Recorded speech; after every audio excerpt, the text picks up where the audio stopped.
Hey YouTube, Onyx ATX here with the long overdue review of the Sig Sauer Scorpion 1911 carry. My man Young Gun Garage asked me to do something on this, or mentioned it in the video. It was a while back, and I told him I'd put up this video. That was months ago. I'm sorry, but I heard you mention in Gun Chat that you're curious about 1911s, and I thought, man, I'm a jackass for not doing this. So I'm gonna throw this up tonight. It'll be terrible. I'll put a better review up, and I will put video of me shooting this up soon enough for you. But for now, man, just because I said we were gonna do this a long time ago, I'm gonna do it now for you. So, 45 ACP 1911. You probably know about what it is now. Going into the finer details and things that might be different, obviously. Trigger.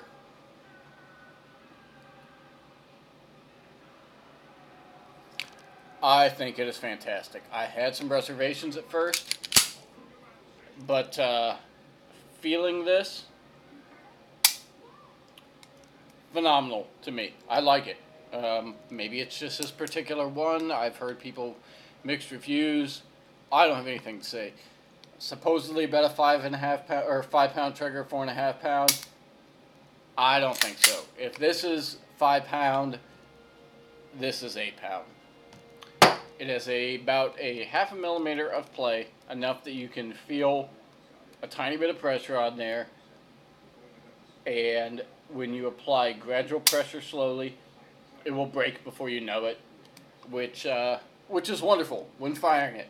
There's very little jump. It happens before you think you're actually going to do it.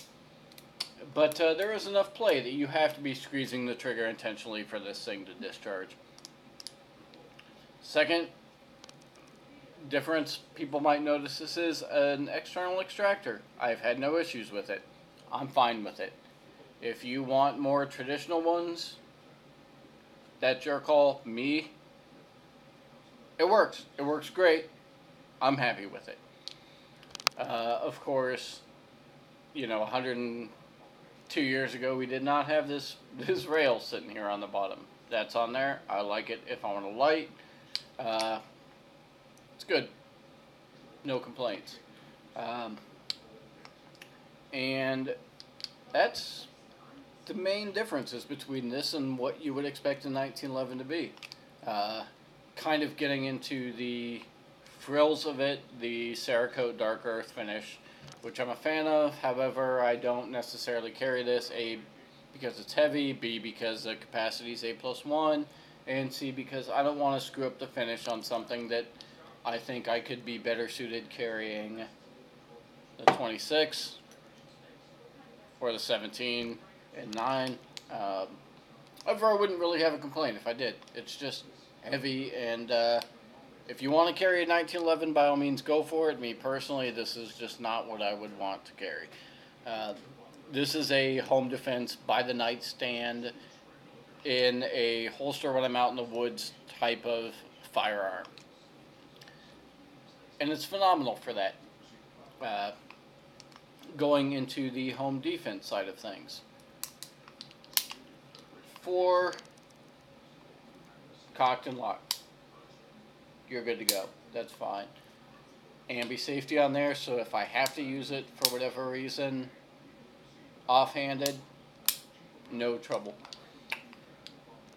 Night sights have been great. Earlier ones I have seen say, be Trijicon branded. These are not Trijicon branded, but they're wonderful.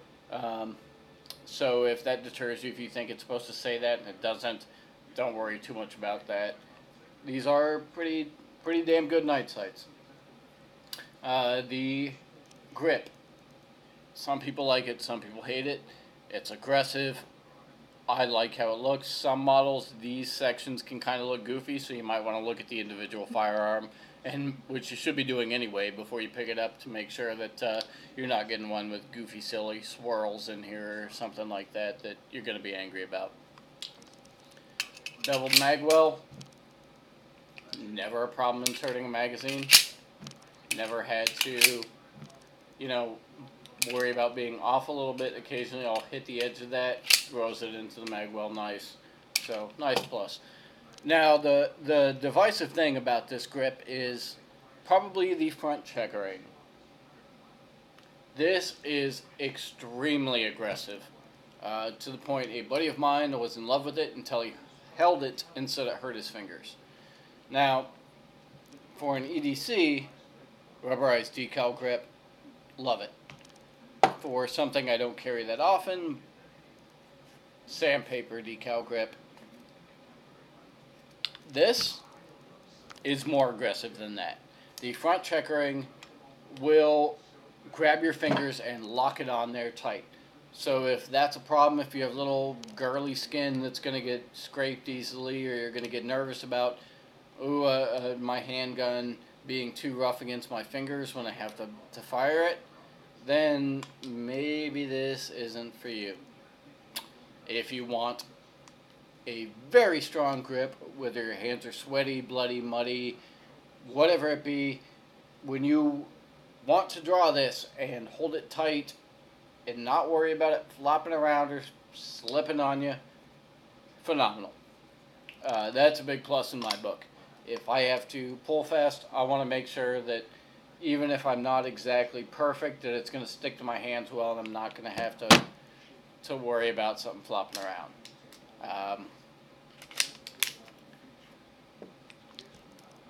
Kind of going into more things on it. Magazine release, pretty standard. Ambi safety, fine. You don't have any other goofy external safeties. No decocker. You know, everything is what you should probably already know about 1911s. Firing it, it is easier to deal with this than this.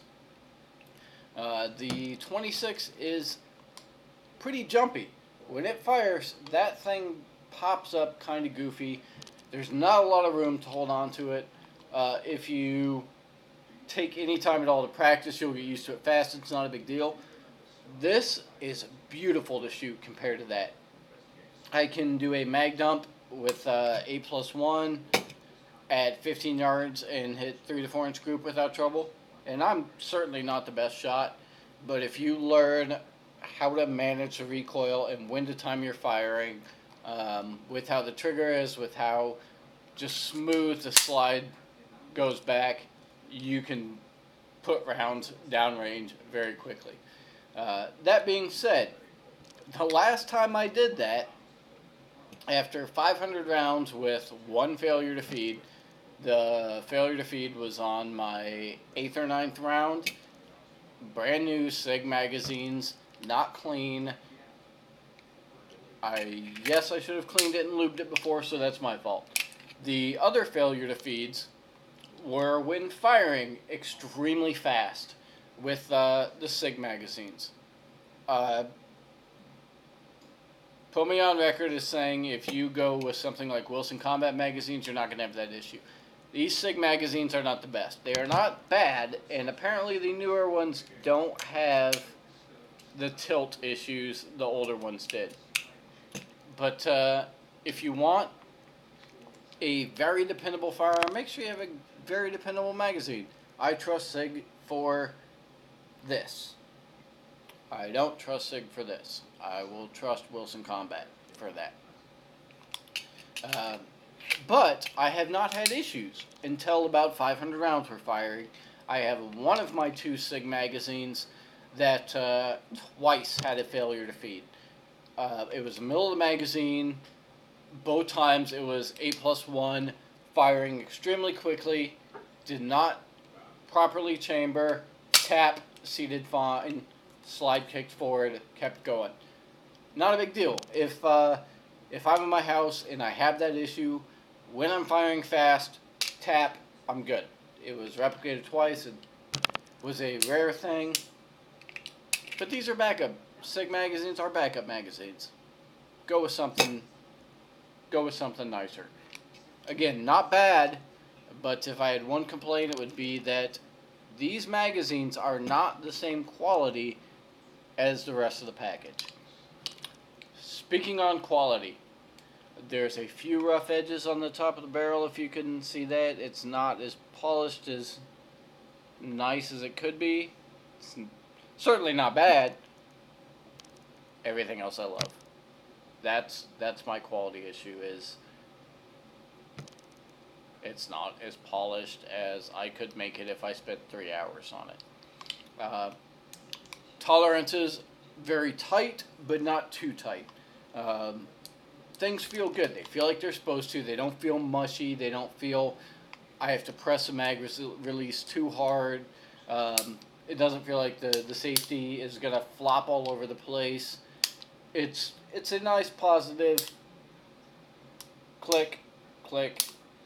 It's a little longer than some. To me, that's about the perfect length.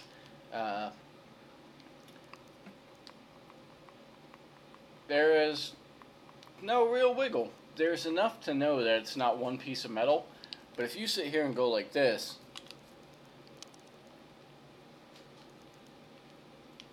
nothing. The only wiggle, if you start banging it all over, is this, and it is minimal, very minimal. So when I pick this up, this to me, everything feels tight, but not overdone. I'm not going to speak for every Sig 1911 Scorpion carry out there, but the tolerances on this are pretty much perfect as far as I'm concerned. Slide. This is one of the beautiful things. When you pick this up in the store, rack to slide, you know when it's at this end, you know when it's this end. Everything in between feels like you have a stick of half-melted butter mashed in there. It's wonderful. And after firing it a couple hundred rounds, putting some good lube on there, it's even better. I can't tell you how many people I've had rack to slide on this and watch their jaw drop. The only complaint from anybody that's fired this or handled it besides me, and there's been maybe a dozen or so, is, oh, the checkering's too aggressive here. Handle it. I like it.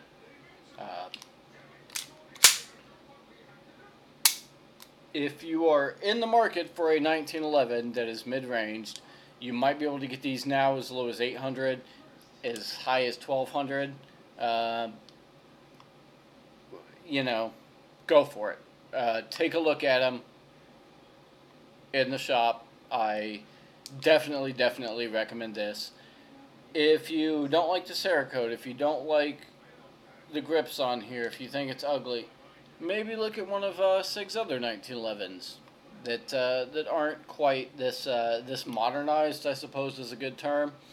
But again, I think this is phenomenal. If you have any questions at all, please do let me know. I'm happy to respond to them. And I can do that pretty quickly here, but I do apologize for the length it took for me to get this original little review out.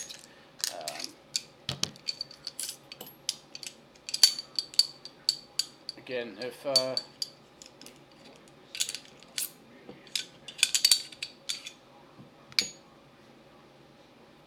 look at that.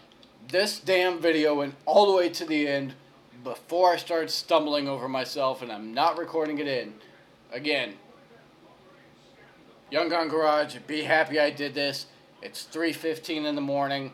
I'll do it better. I'm not pointing the gun at you. I'm just talking with my hands with a part of a frame in my hand. Anyway,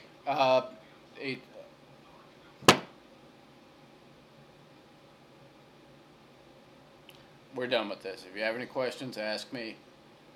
I'm going to go to sleep. I got your video out. I'm sorry it took so long. Thank you, everybody.